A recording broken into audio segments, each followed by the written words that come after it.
Quinto encuentro, nuestro viaje exploratorio en las tierras bíblicas, ¿sí? Así que oramos para empezar, ¿sí? Le voy a pedir a Adri, por favor, si puede orar para todos nosotros. Querido Dios, en esta siesta queremos pedir tu bendición para este tiempo de estudio, de compartir tu palabra. Señor, que al conocer ese recorrido de tu pueblo, en el día de hoy por el Sinaí, recibiendo esas leyes especiales tuyas, que también, Señor, haya una enseñanza especial para cada uno de nosotros. Cada uno, Señor, que veamos qué nos querés decir y ayúdanos, Señor, a poder cumplirlo con tu ayuda, con tu poder. Bendice, Señora Román, en este tiempo, al compartir el conocimiento, Señor, que sea de bendición para cada uno de nosotros. En el nombre de Cristo Jesús, amén. Amén. Amén, amén, amén. Muy bien, gracias. Vamos a compartir y seguir avanzando con la salida del pueblo de Israel de la tierra de Egipto. A ver si me acuerdo cómo había hecho la otra vez para poder dibujar y todo eso.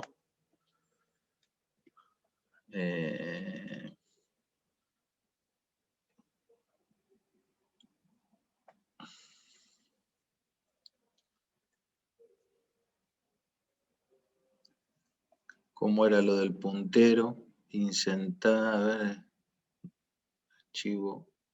Tan lindo que me había quedado la otra vez que podía dibujar y ahora me olvidé cómo era. Ahí abajo al lado del tarro de pintura no hay un lápiz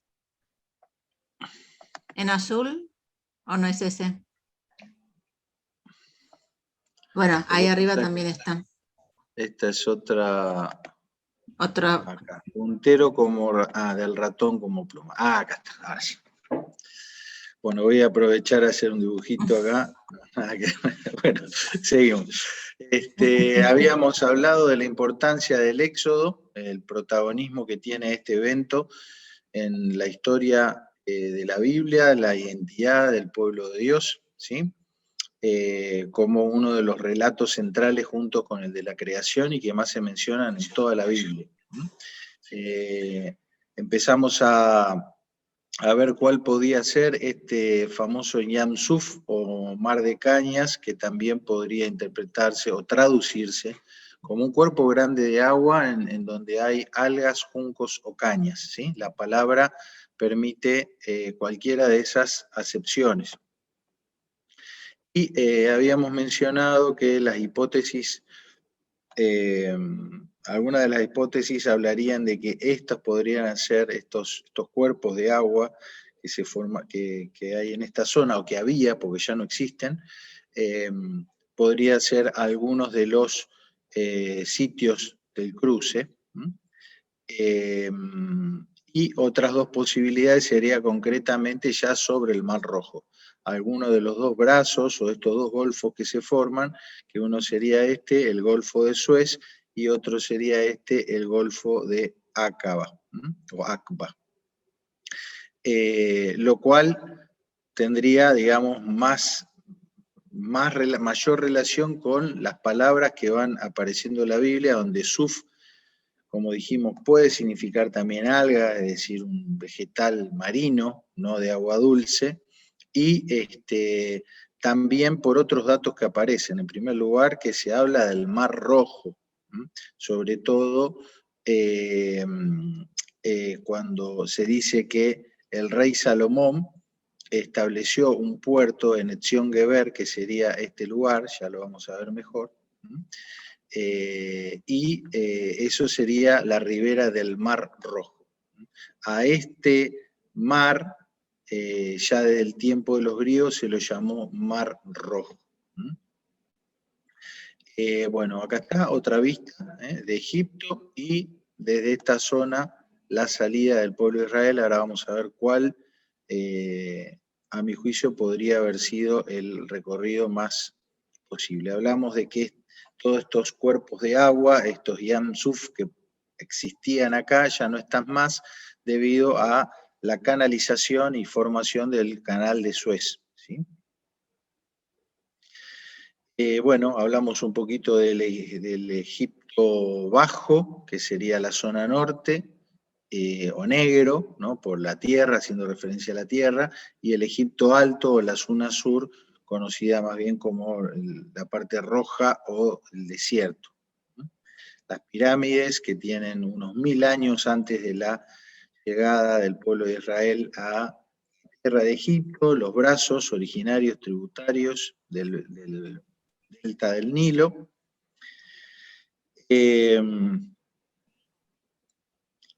Luego estuvimos intentando ubicar la ciudad de Gosén o Ramsés, que es donde el pueblo de Israel se alojó, y pensamos que la zona ahí en amarillo, podría haber sido uno de los lugares en lo mejor de la tierra.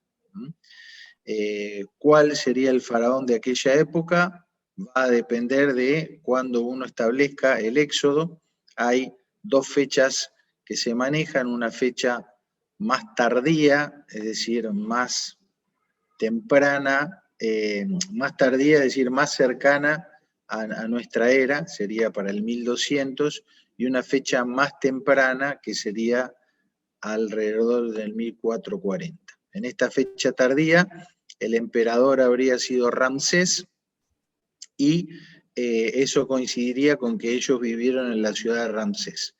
Sin embargo, estuvimos hablando de la posibilidad de fallas en la adaptación de la historia egipcia, y también en los ya mencionados muchas veces anacronismos, es decir, que se haga referencia a una ciudad, pero que no necesariamente esa ciudad hubiese estado en aquella época. La fecha tardía, es decir, para el 1200, si hubiese sido por acá para el 1200, estaríamos con algunos problemas para seguir la cronología con el dato que nos da Primera Reyes, ¿sí? Que nos dice que el reinado de Salomón estaba en su 4º año de vigencia, 480 años después de la salida de Israel de Egipto, ¿sí? Entonces, para datar el reinado de Salomón, eso está un poco más sencillo, sería unos 960 años antes de Cristo. El reinado de David fue 40 años antes, en el 1000 antes de Cristo. Entonces, si sumamos 960 a 480, se nos va acá, al 1440. Entonces, tomando la referencia de la cronología de los reyes, estaríamos pensando en una fecha más antigua de lo que la datación teórica egipcia nos daría. Recomendamos este material, y en este material un dato significativo es el descubrimiento de la ciudad de Avaris, ¿sí? Allí en el delta del Nilo, que podría haber sido aquel Gosén que se refiere a la Biblia, sobre el lugar donde vivían los hebreos, y habíamos dicho que son excavaciones que se encontraron debajo de la antigua ciudad de Ramsés, que tampoco existe, ¿sí? Entonces sería una ciudad más antigua que tendría más relación con lo que veníamos diciendo. Y algunos datos interesantes de esos hallazgos, el descubrimiento de alguna ciudad con arquitectura aramea, pensando que la familia de Jacob que se instaló ahí traían todas las culturas arameas y no egipcias. Esa famosa tumba distintiva, dentro de las 12 que encontraron, una especial con forma de pirámide y con una estatua grande en honor a alguien muy importante. Esto solo se hacía para los faraones. Entonces sería una mini pirámide y una mini estatua para alguien que era casi como un faraón, ¿no? Pero no tanto, con restos de esta estatua de materiales de colores, la forma de la cara, el tipo de corte de pelo, que no sería egipcio, sino más bien arameo. Todos estos datos, después otras cosas que si vieron el documental habrán visto en cuanto al crecimiento exponencial, a la diferencia porcentual entre hombres y mujeres, el registro de nombres de esclavos que eran de origen semítico, todo eso permitiría afinar y ajustar esa datación al año 1400, aproximadamente. Bien, seguimos. Bueno, ahora sí nos metimos más a lo que es la ruta del Éxodo. ¿Cuál sería el camino? Quiero que guarden en la memoria esta foto, ¿no? Imagínense haciendo el camino que habrá de asfalto acá, ¿cómo sería poder hacerlo a pie? ¿Qué te encontrarías a los costados, ¿sí? Estas montañas. Dice la Biblia que sucedió que cuando Faraón dejó ir al pueblo, Dios no los guió por el camino de la tierra de los filisteos, aunque estaba cerca, porque dijo Dios, no sea que el pueblo se arrepienta cuando vea guerra y se vuelva a Egipto. Dios pues hizo que el pueblo diera un rodeo por el camino del desierto hacia el mar de las cañas, ¿sí? Entonces, acá Moisés habla de que ellos no fueron, Dios no los mandó por el camino de los filisteos, ¿sí? El camino de los filisteos sería un camino por la costa, ¿sí? ¿Por qué un camino por la costa? Porque sabemos que toda esta zona de la Franja de Gaza es históricamente el lugar de asentamiento de los filisteos, ¿sí? Acá hay otro anacronismo, ¿no? Porque los filisteos, no había filisteos en la época que los hebreos estaban en Egipto, ¿sí? Es una referencia. El asentamiento de esta población mixta que tenía gente indoeuropea, más gente cananea, se hizo 200, 300 años después. Pero sí, efectivamente, ya era un camino, era una ruta comercial. Recuerden que los madianitas que trajeron a José, lo trajeron por este camino, ¿sí? Porque era una ruta comercial, entonces estaba muy vigilada por el mismo ejército egipcio. Entonces, bueno, ellos no fueron por acá, dice que desde algún lugar Dios los llevó por el desierto para cruzar el mar, ¿sí? Para cruzar el Mar Rojo. Entonces la pregunta sería, bueno, ¿cuál es este camino del desierto? Bueno, acá algunos datos. El camino de Horus también se lo conoce, fuertemente custodiado, para evitar todo tipo de invasión del norte, ¿sí? Esta es una foto, un plano, digamos,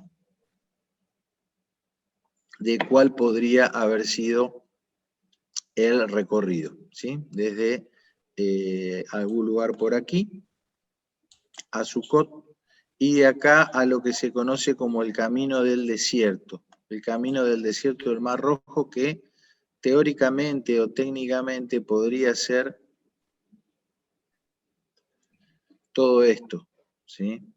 Entonces la información que nos da la Biblia no es demasiado certera en cuanto al camino, además de que los nombres van cambiando, además de que Israel, a medida que iba a lugares, ellos renombraban lugares, pasaba algo, por ejemplo, un lugar donde hubo un altercado, un conflicto entre Dios y el pueblo, y ahí fue donde se produjo el primer milagro de que salía agua de la peña, y bueno, a ese lugar se lo llamó el lugar de la rencilla, ¿sí? Pero antes de eso se llamaba de otra manera, ellos le cambiaron el nombre, ¿sí? Entonces esa cuestión cultural tan particular hace que sea muy, muy difícil ubicar geográficamente casi todos los lugares del peregrinaje, ¿sí? Casi todos los lugares se hace muy difícil ubicarlo. Este podría haber sido uno de los recorridos. Y ahora vamos a ir viendo algunas cositas de por qué podría haber sido, ¿sí? Se menciona un lugar, Sucot, fíjense que Gosén no hay lugar definido, sería en alguna zona por aquí. Se habla de un tal Sucot, se habla del camino del desierto, se habla de Etam, y se habla del cruce. Esos son los lugares que se mencionan hasta llegar al monte Sinaí. Otras teorías hablan de que el monte Sinaí estaría la península de Sinaí, con lo cual el cruce podría haber sido por acá y el camino podría haber sido hasta el Sinaí. Bueno, yo elegí la que elegí por algunas cositas que les voy a ir mostrando, ¿sí? Entonces, dice que partieron de Sucot y acamparon en Etam al borde del desierto. Como ven, no es demasiada la información. Bueno, nuevamente otros gráficos, otros mapas, para que nos vayamos ubicando en la zona. Esto es lo que se conoce como la península del Sinaí, esto es lo que se conoce como Arabia, todo esto es Arabia, y esto es lo que se conoce como Madián. Eso está sumamente claro, ¿sí? Golfo de Áqaba, Golfo de Suez, todos esos cuerpos de agua que estaban en esa época, y todo esto es desierto, esto es desierto, esto es desierto. Entonces, digamos que las referencias permiten varias opciones. De toda la información que pude buscar, me llamó poderosamente la atención lo que se ha hallado y lo que se ha encontrado en relación a este lugar como posible punto de cruce, conocido como Nuweiba, ¿sí? Una pequeña salida, como una playa, ubicado en el Golfo de Áqaba. Lo voy a volver acá, ¿sí? En esta zona. Y vamos a mirarlo un poquito más. Observen, estos son fotos del Google Maps, ¿eh? Entonces observen cómo tenemos acá una playa, y el acceso a esta playa puede ser por la costa, o puede ser siguiendo esto, que parece un caminito de hormigas, ¿sí? ¿Qué es esto? Es un wadi, es un vado, es un nahal, es un torrente. Son los nombres que con los que se puede conocer este tipo de accidente geográfico, ¿sí? Wadi en árabe, Nahal en hebreo, y en castellano vado o torrente, que es el cauce de un río seco. Son ríos estacionarios, esta zona es de poca lluvia, entonces gran parte del año todo esto es seco, árido. Y en épocas de lluvia, como es muy montañoso, el agua cae, va siguiendo determinado declive, entra en un canal, que es el cauce del río, y bueno, esto se transforma ahí sí en un torrente. Pasa lo mismo con el famoso torrente de Cedrón, que es un lugar donde Jesús pasaba frecuentemente cuando entraba y salía de Jerusalén, que son vados o canales secos que solamente tienen agua en época de lluvia, ¿sí? Entonces, bueno, vamos guardando esta información. Acá tenemos otra foto, vista de este a oeste, de lo que sería Nuweiba y el acceso. Y acá, arriba a la izquierda, el gráfico de lo que podría haber sido el recorrido de ellos y este giro que hacen para entrar. Acá estarían entrando al vado, al Wadi Watir, que es como se llama, Wadi Watir, para acceder a esta playa de Nuweiba. Fíjense lo que dice el relato bíblico. Habló Jehová a Moisés diciendo: di a los hijos de Israel que den vuelta y acampen delante de Pijajirot, entre Migdol y el mar, hacia Baal Zephón. delante de él acamparéis junto al mar, porque Faraón dirá a los hijos de Israel, encerrados están en la tierra, el desierto los ha encerrado, ¿sí?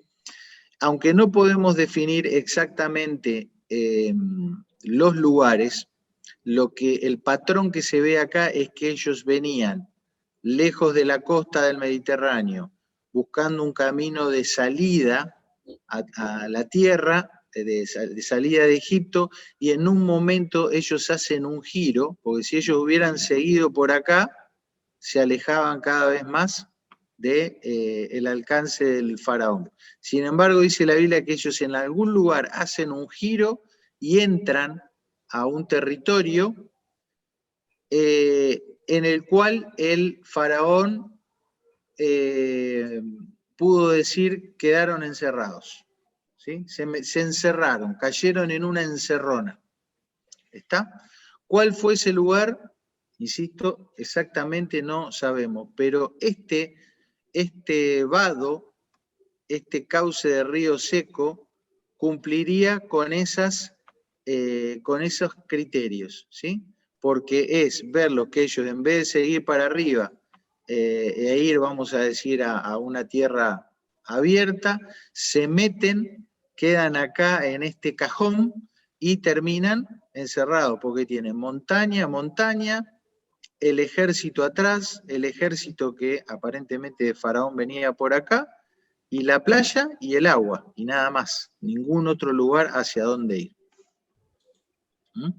Observen fotos de este lugar, visto desde el mar, lo que decimos como si vos venís caminando, si vos venís por acá, vas a tener a tu derecha y a tu izquierda un muro, ¿no? El muro, estos muros de este vado. Y acá, adelante tuyo, ¿qué cosa? El mar Rojo. Bien, entonces otra foto, o mejor dicho, esto ya es hecho, ¿no?, por computadora, de cómo podría haber sido el recorrido. Imagínate, viene todo el pueblo por acá huyendo y de repente llega a la playa y se encuentra que tiene a Faraón atrás y adelante, ¿qué tiene? El mar. Se pudrió todo, ¿no? Porque Faraón dirá a los hijos de Israel, encerrados están en la tierra, el desierto los ha encerrado, ¿sí? Esta sería una foto tomada dentro del Wadi Watir, del vado del cauce del río, ¿sí? Bueno, en Argentina tenemos muchos lugares así que no es una geografía que nos resulte tan extraña, ¿sí? Y llegan acá, ¿no? Llegan acá, se encuentran acá y el pueblo le reclama a Moisés, le dice, ¿para qué nos trajiste acá? Estamos encerrados, vamos a morir. Moisés le va con el reclamo a Dios y Dios que le dice, ¿por qué clamas a mí? Di a los hijos de Israel que marchen. Tremenda frase, ¿no? Imagínate, parate acá por un momento y tenés adelante tuyo el mar. Y Dios te dice, bueno, marchá.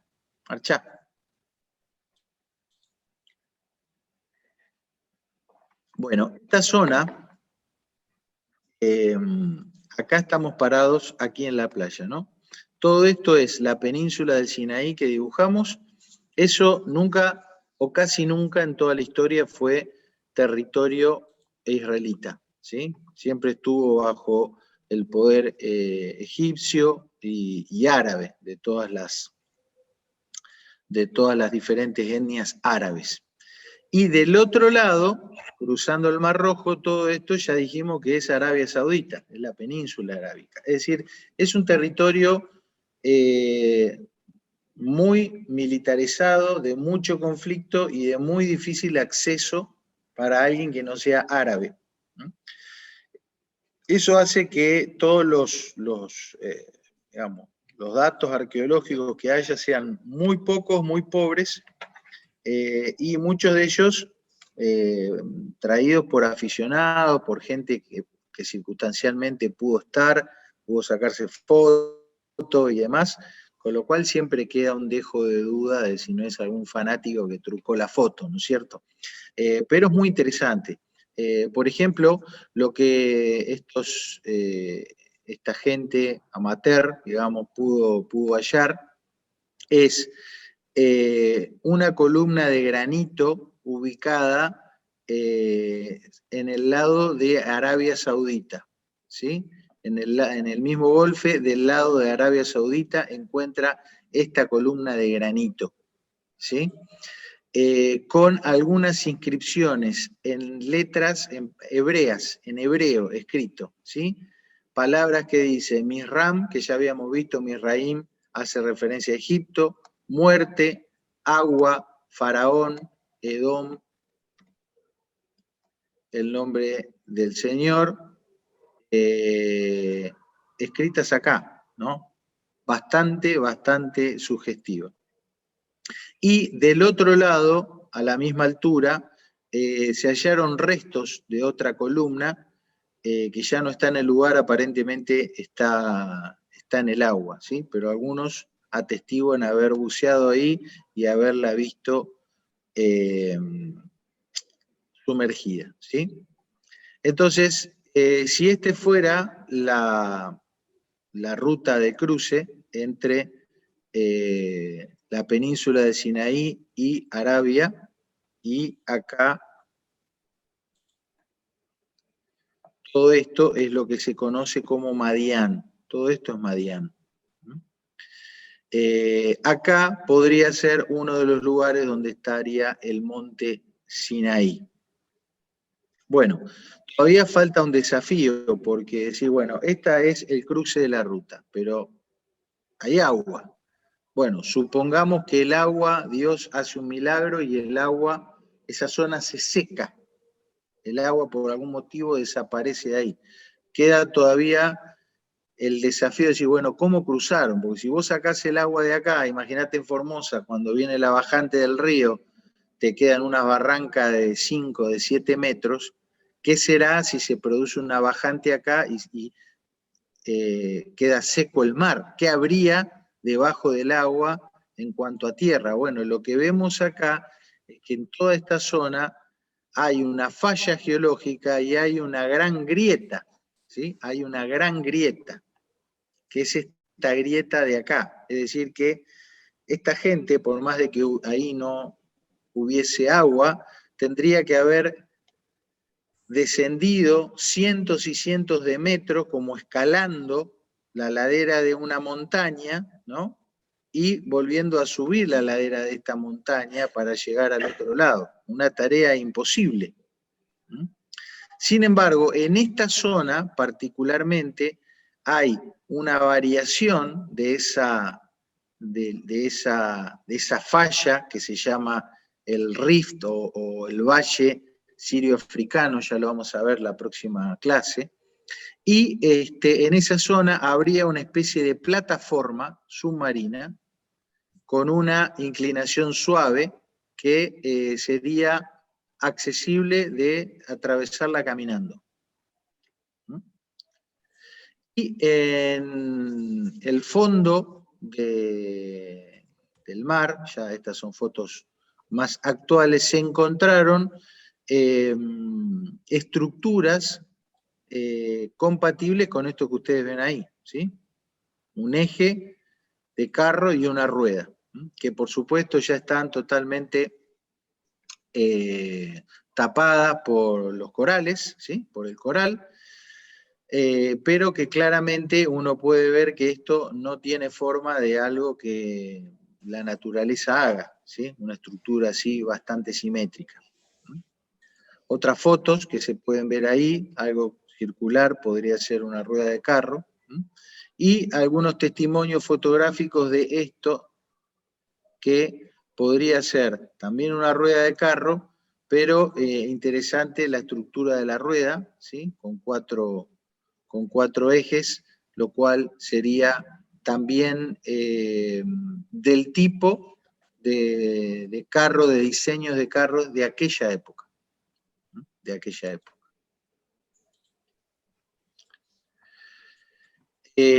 Un vaso de un caballo, ¿sí?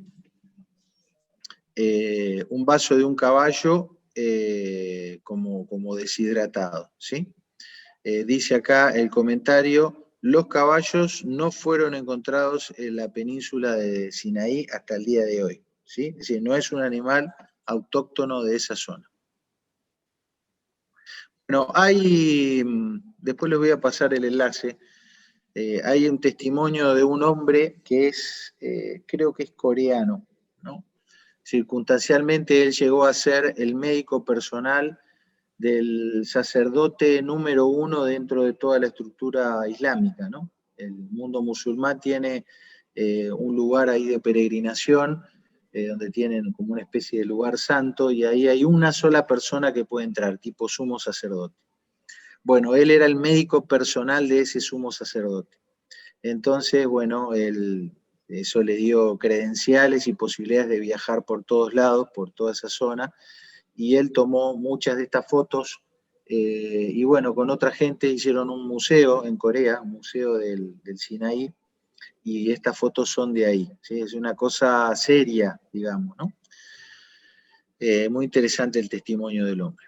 Bien, nuevamente acá, entonces desde Ramsés, la posible localización de Ramsés o Gosén hasta Madián, en este recorrido, y ahí la península grande del Sinaí, y acá la playa con Nuweibia, donde podría haber sido el lugar del cruce. Bueno, después viene otra pregunta, decir, bueno, ¿cuál es el monte Sinaí? ¿Dónde estaría el monte Sinaí? Y acá hay una localización tradicional y una localización alternativa, ¿sí? ¿Cuál es la famosa montaña de Moisés donde él subía para hablar con el Señor?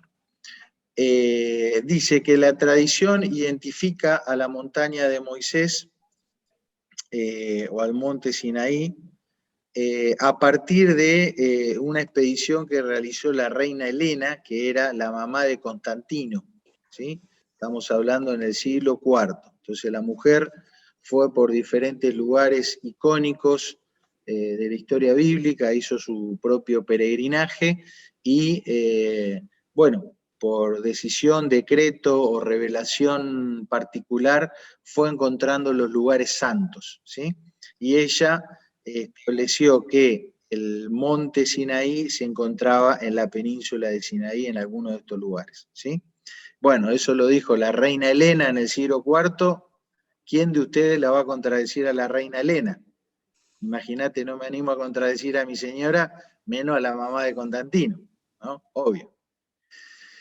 Y ahí quedó, ¿sí? Ahí quedó. No hay otro dato previo al siglo IV, 380 años después de Cristo, ¿sí? O sea que estamos hablando de que ella hace esta descripción 1700 años, 1800 años después de los acontecimientos. Y hay hoy día al pie de esa montaña un templo, ¿sí? Un monasterio, un monasterio de Santa Catalina.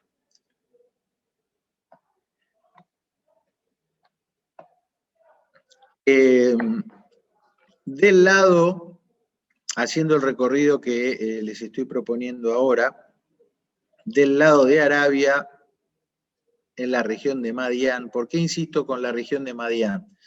Porque es ahí donde dice que Moisés se trasladó cuando huyó de Egipto, ¿sí? Él se fue a Madián. Entonces, Madián nunca quedó acá, nunca quedó acá. Madián siempre estuvo ahí, eso no hay duda. Entonces, bueno, uno pensaría que Moisés vuelve al lugar donde se había encontrado con Dios, ¿sí? En Madián. Acá hay un pico montañoso que se llama Jebel al-Laus, ¿sí? Que significa en árabe la montaña de Moisés. O sea, los árabes le pusieron ese nombre. Medio como que más claro echarle agua, ¿sí? Bueno, entonces estaría ubicado en Arabia Saudita, tiene como distintivo, creo que tengo unas fotos por ahí, que tiene un pico negro, un pico ennegrecido, ¿sí? Atípico y diferente a todos los otros picos de las montañas de la zona. Esto es lo que se conoce como la hipótesis madianita.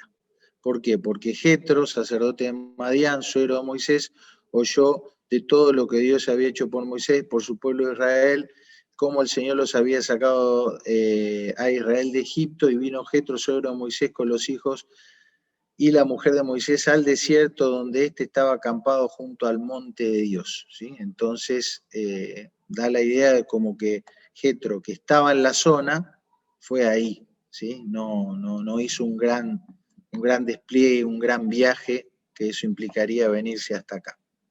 Bueno, y acá tendríamos en proyección lo que sería la ubicación del monte Sinaí desde antes de la salida antes del cruce. Bueno, esto es una foto ya real de este Jebel al-Laus, ¿sí? O Jabal Magla, que significa montaña quemada. A este pico se lo llama montaña quemada, y a toda la zona, lo que tiene varios puntos, ¿sí? Se lo conoce como Jebel al-Laus o la montaña de Moisés. Algunos textos que ayudan con esta hipótesis.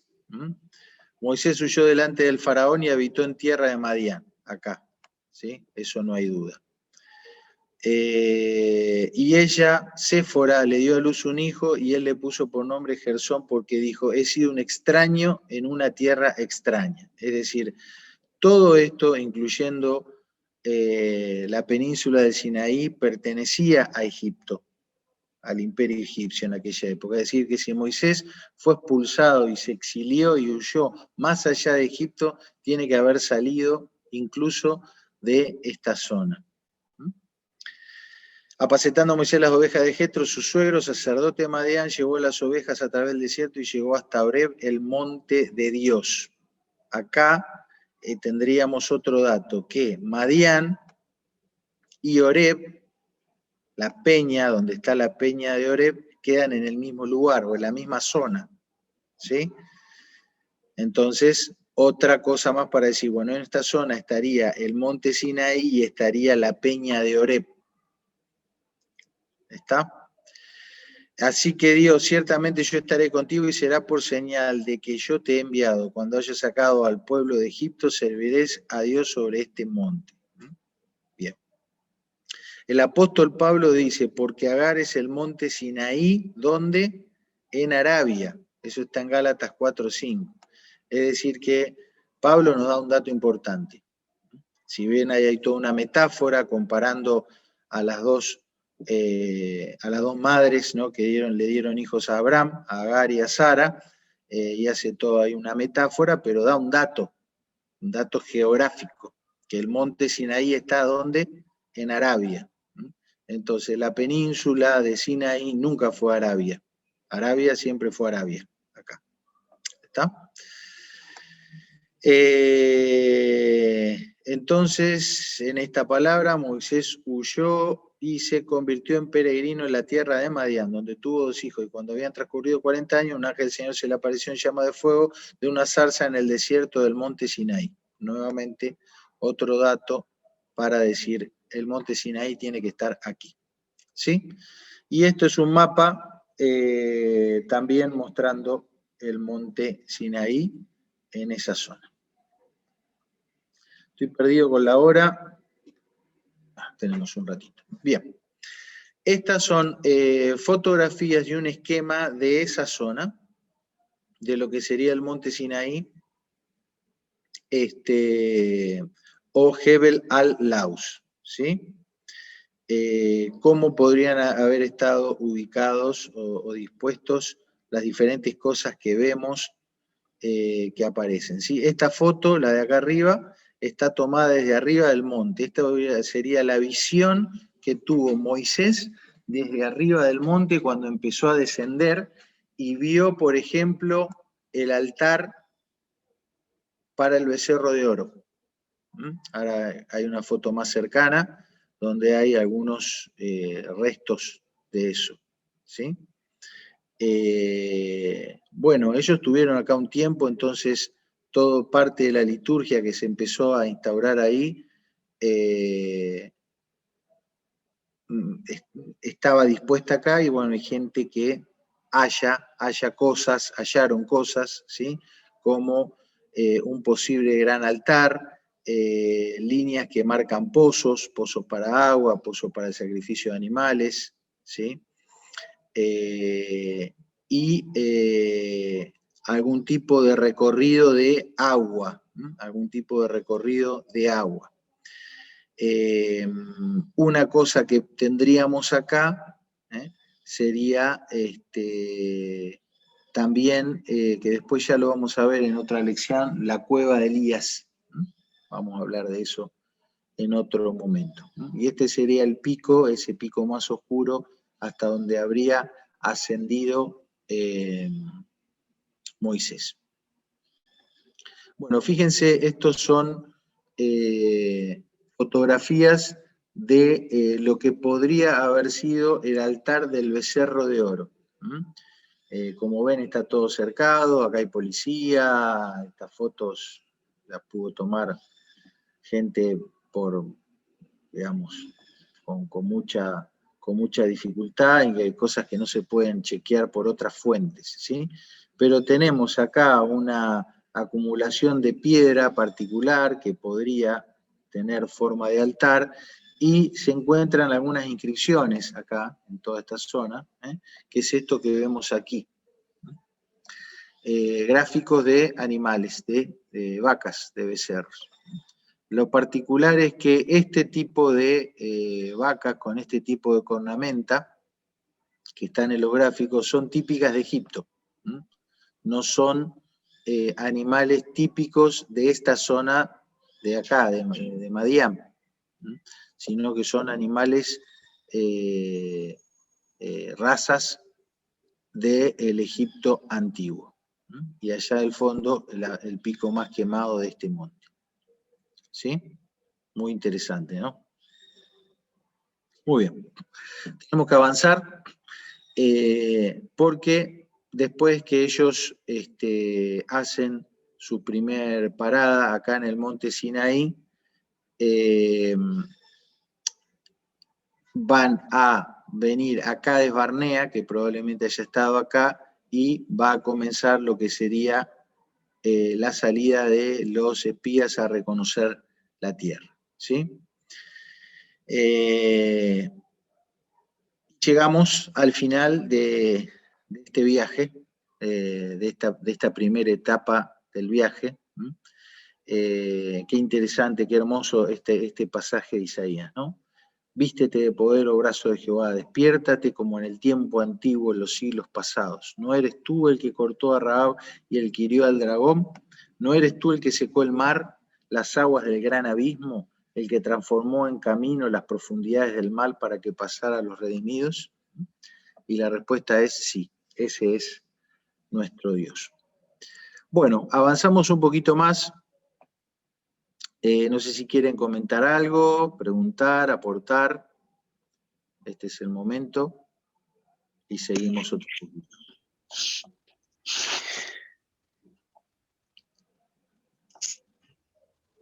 Elena. Sí, ¿alcanzaron a pasar ya para volverse a, no me acuerdo lo que dijiste, para el norte? Acá no, estamos todavía ahí, llegamos con la lección anterior hasta el tiempo que ellos tuvieron en el pie del monte Sinaí. Y ahora vamos a ver cómo sigue el camino, cómo fueron hasta Cades Barnea, el recorrido de los espías y el avance de ellos en su peregrinaje durante 40 años, ¿sí? ¿En ese desierto hicieron esos 40 años? Eso, ahora vamos a hablar de eso, en ese desierto. También con la dificultad que ya mencionamos, la dificultad de no poder hallar con certeza la mayoría de los lugares, de esas jornadas de peregrinaje que tuvieron. Bueno, si planteamos una cronología de toda esta etapa del pueblo de Dios, podemos ver cómo tenemos que el libro de Éxodo nos cuenta prácticamente de la muerte de José hasta la salida del pueblo de Israel, ¿sí? El libro de Números nos hace un relato de lo que fueron la salida del pueblo, pero principalmente los 40 años en el desierto. El libro de Levítico desarrolla un tema casi como aparte, ¿no? Que tiene que ver con todo el sistema sacerdotal, acá. Y el libro de Deuteronomio nos repite un poco todo, pero ya nos predispone, nos pone más a lo que sería el final del peregrinaje y la entrada ya ahí de puertas a la tierra, a la conquista de la nueva tierra, ¿sí? Entonces el Pentateuco, esos primeros 5 libros de Moisés, nos dan más o menos este panorama general que era el que les quería dejar. Lo llamativo es que, si bien se cubren muchas cosas, la mayoría del relato que encontramos, sobre todo en Números y Deuteronomio, que son los libros que cubren más la parte histórica, ¿no? Éxodo casi que ya va terminando con la llegada de ellos al monte Sinaí. La mayoría de los relatos nos hablan de estos 2 primeros años y de los últimos 2 años, ¿sí? De estos 36, 38 años es poco y nada lo que se dice, ¿sí? Poco y nada lo que se dice, ¿no? Como si hubiera un silencio vergonzoso, un silencio de, bueno, fue tiempo perdido, un silencio de la desobediencia del pueblo no generó nada digno de decir. Entonces, un dato llamativo de lo que viene en el relato. Cuando nosotros vemos el plan, ¿no? El plan o lo que se dio, podríamos dividirlo en 3 partes, ¿sí? La primera parte, el escape, es decir, la salida del pueblo de Israel, las 10 plagas, la salida por todo ese camino que estuvimos intentando describir, y el cruce del Mar Rojo, hasta llegar al monte Sinaí. Todo eso habrán sido alrededor de 3 meses. ¿Sí? Luego una segunda parte que sería todo el desarrollo del pacto.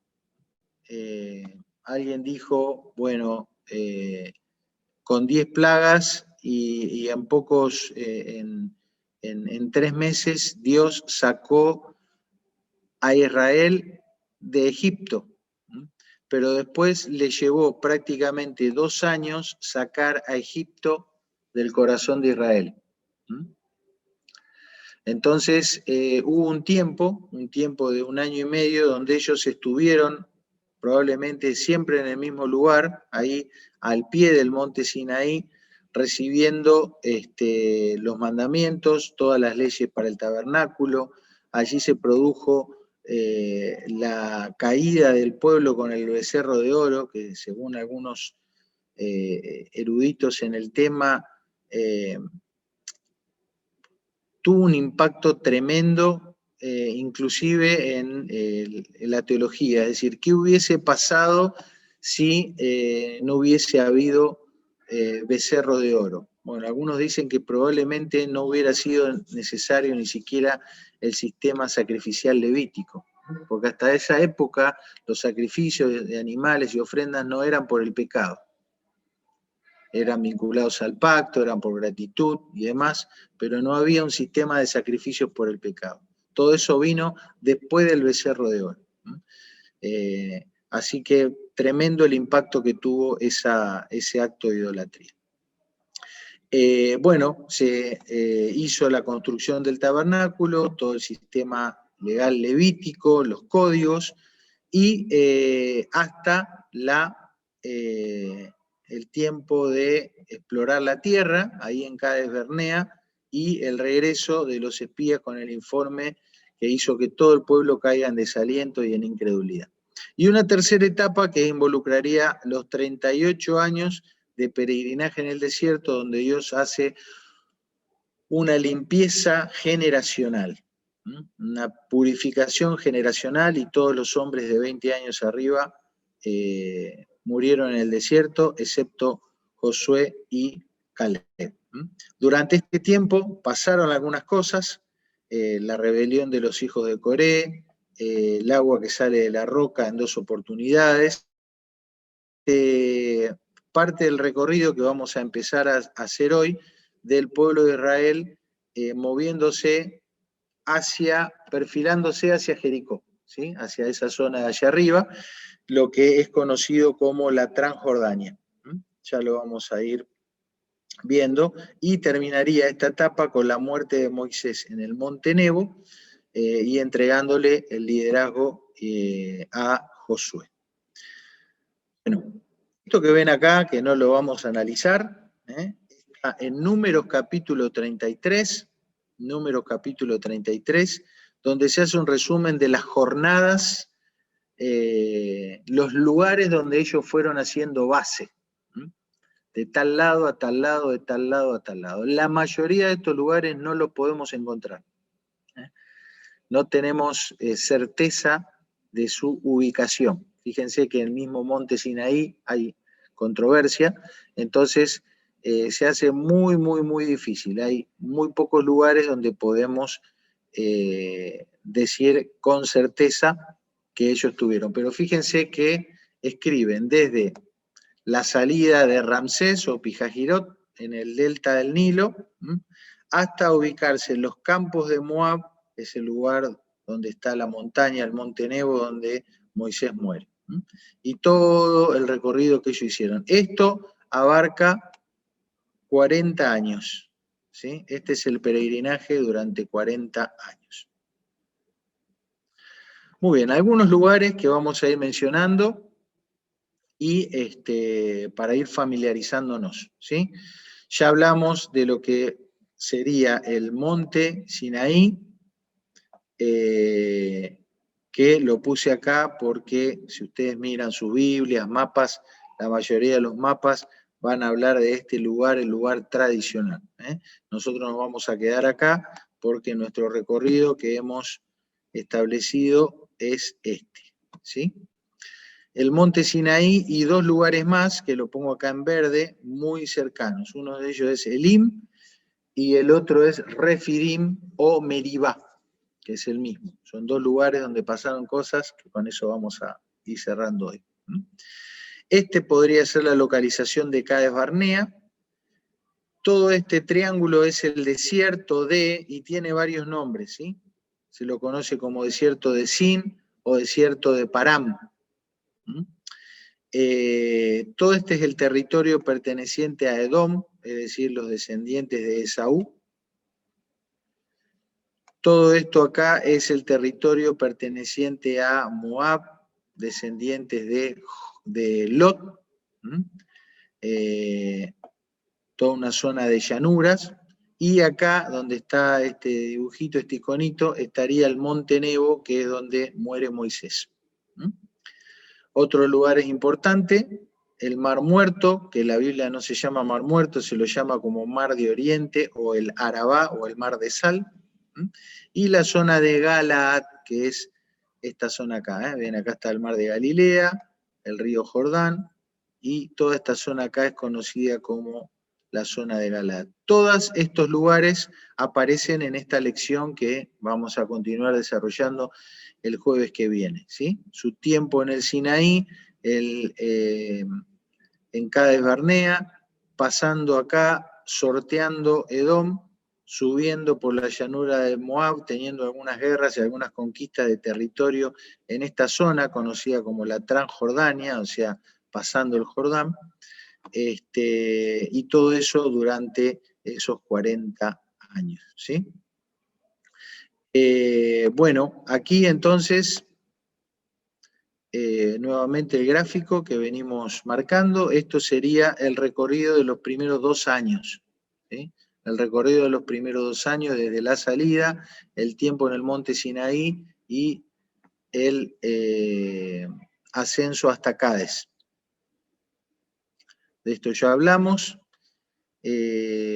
Algunos lugares de esta zona, dos eventos que se dan ahí, el lugar donde ellos, un oasis donde estuvieron, el oasis de Elim, donde había pozos de agua y palmeras. Esto tiene que estar cerca del el monte Sinaí y tiene que estar cerca del Mar Rojo. Por eso hablamos nuevamente de toda esta zona. Y por último, la última foto que les dejo, esto que podría ser la peña de Oreb. La peña de Oreb en la misma zona. Siguiendo la ruta de Israel desde el Mar Rojo hasta el Sinaí en Arabia, nos encontramos en un lugar que se ajusta a la descripción de Refidim. Aquí, en el desierto, Moisés se le dijo que fuera a la roca de Oreb. Sin duda, una roca conocida y prominente. Y la golpeé. Y evidentemente, esta formación acá es bastante distintiva comparado con todas las otras, ¿no? Dice que toda la congregación de los hijos de Israel partió del desierto de Sin por sus jornadas conforme al mandamiento de Jehová y acamparon en Refidim y no había agua para que el pueblo bebiese. Y hubo la primer queja, el primer reclamo, entonces Dios le dijo que vaya, que el Señor iba a estar delante de él a la peña en Oreb, que golpeará la peña y saldrá de ella aguas y beberá el pueblo. Y Moisés lo hizo así en presencia de los ancianos de Israel. Y esta podría ser en esa zona la peña, ¿no? Que parece que también tiene algún tipo de desgaste, particularmente y típicamente generado por el agua, ¿no? Por el paso del agua. Muy bien, bueno, llegamos hasta aquí, tenemos todavía un largo viaje, pero debemos descansar. ¿Alguna pregunta? ¿Algún comentario? ¿Algo que quieran agregar, aportar para ir cerrando?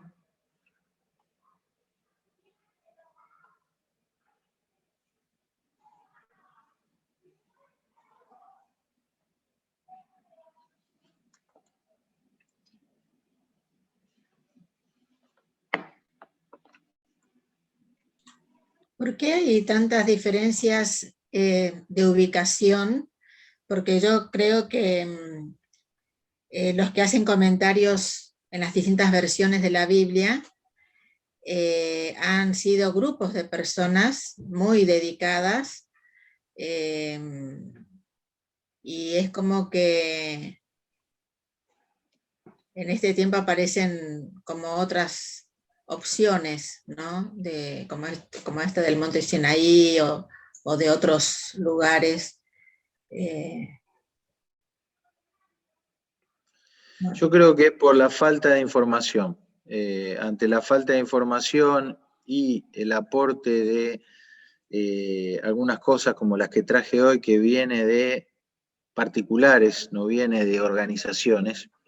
Entonces, bueno, casas editoriales, seminarios teológicos, etcétera, optarán por reproducir o replicar información tradicional y no información novedosa que viene de individuos, ¿sí? Entonces, bueno, es más seguro, entre comillas, es decir, nos quedemos con la ubicación que dio, que tiene una historia de 1500 años, aunque la haya dado la mamá de Constantino, pero bueno, es tradicional, hay un convento ahí, hace 1000 años que todo el mundo habla de ese lugar, pongamos eso como el lugar tradicional, ¿sí? Es, digamos, un criterio conservador, por llamarlo de alguna manera. Eso es una. Otra es que, como dijimos, es muy difícil tener nueva información. Y algunas de estas informaciones o fotografías se pudieron tomar, ya te digo, en forma furtiva, en forma ilegal, y ha habido algunas otras informaciones que durante muy poco tiempo tuvieron acceso en los años, no me acuerdo en qué año fue, después de la Guerra de los 6 días, donde Israel conquistó toda esta zona, y por algunas, no sé si semanas o meses, hubo posibilidad de transitar por ahí, ¿sí? Y después ya no. Es decir, eso es lo que yo entiendo, estamos vacíos de información, y las casas editoriales en general no te van a poner nada revolucionario ni nada demasiado distinto a lo tradicional, excepto que haya una información abrumadora y hasta ahí, porque todo lo que es demasiado revolucionario no a todo el mundo le gusta, entonces siempre hay como un ir muy lento con todos los cambios, ¿sí? De cualquier manera, es una información secundaria, por eso yo lo traigo acá con pinzas también, para que lo tomemos con pinzas, ¿sí? Y hasta ahí. Pero bueno, es interesante, no deja de ser curioso, interesante la cantidad de datitos, ¿no?, que van apareciendo ahí. Esas fotos, por ejemplo, de submarina fueron tomadas por gente del Instituto Karolinska, creo que son de Dinamarca, el Karolinska, que es un instituto de investigación muy, muy serio, así onda del Massachusetts, es decir, no es gente de acá a la vuelta, que fueron a tomar fotos, y son, digamos, gente de renombre que encontró esas cosas. Lo que pasa, bueno, ellos toman esa información y, como es un instituto secular, no está en querer ir a demostrar que la Biblia tenía razón y esos vasos de caballo son los caballos de Faraón, ¿viste? No les importa, pero la información sí viene de ellos.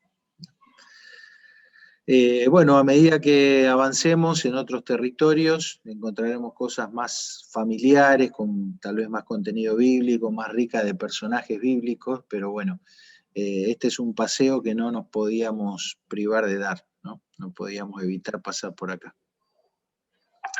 Laura. Sí, hoy cuando dijo usted, ¿vieron si alguno vio el informe o no era informe, no me acuerdo la palabra, el documental? Sí. Es el mismo documental que lo expuso TN y que creo que está en una de las plataformas que hablaba sobre los descubrimientos que habían hecho en las zonas de las pirámides y eso, que habían encontrado un montón de tumbas y cosas que no, y lugares de tumbas que no habían podido reconocer de gente, que había un montón de gente enterrada en esos lugares. ¿Habla sobre eso? ¿Es de ese documental, digo? Habla un poco de eso. Hay 2 o 3 documentales que hablan sobre el Éxodo. Uno se llama El Éxodo Revelado, El Éxodo Decodificado, y este es otro que se llama Patrones y Evidencias, que por ahí es el más recomendable porque me pareció un poco más sobrio. Pero los otros también dan información interesante. Algo importante es también la egiptología. La datación de la egiptología es como la piedra fundamental para interpretar toda la historia antigua. Y aún egiptólogos críticos dicen que, bueno, tenemos armado un fundamento, pero estamos agarrados de 4 clavos, y falta mucha información. Entonces todo eso hace que hoy por hoy, en base a la egiptología, en algunos círculos se desprecia mucho la historia bíblica porque dice que no coincide, pero lo cierto es que parten de un fundamento endeble, que es lo que tienen de los egipcios. Y bueno, de a poco irán apareciendo más cosas, después se verá si eso se da a conocer o no. Recuerden que todo trabajo de investigación científica siempre tiene una base ideológica, ¿sí? No existe el científico objetivo, mentira, siempre hay una ideología porque hay alguien que te financia, alguien que te paga, o hay una empresa, o hay un país, o hay una fundación, y ya los países, las fundaciones, las empresas tienen sus ideologías y sus intereses. Entonces toda la información que viene de ahí, viste, sale en primera plana o queda guardada en un cajón. Es complejo. Para nosotros no es un tema fundamental para la fe, ¿no? Pero bueno, es lindo encontrar y ver. Y la Biblia, toda vez que se han hecho hallazgos, esos hallazgos han ido confirmando datos e información bíblica. Falta mucho que no se certificó con hallazgos, pero hay muchas cosas que sí. Bueno, queridos, terminamos por hoy. Llevémonos, sé que es mucha información más bien teórica, pero bueno, es un paso que creo que tenemos que dar y que nos va a permitir mirar mejor el relato, los textos y bueno, que todo eso Dios lo use para trabajar en nuestro corazón, ¿sí? Les invito a que hagan una lectura, una relectura del libro de Éxodo y el libro de Números. Serían dos buenos libros para hojear esta semana, porque nos va a poner en buen contexto lo que aprendimos hoy, nos va a ir sirviendo para esas lecturas también.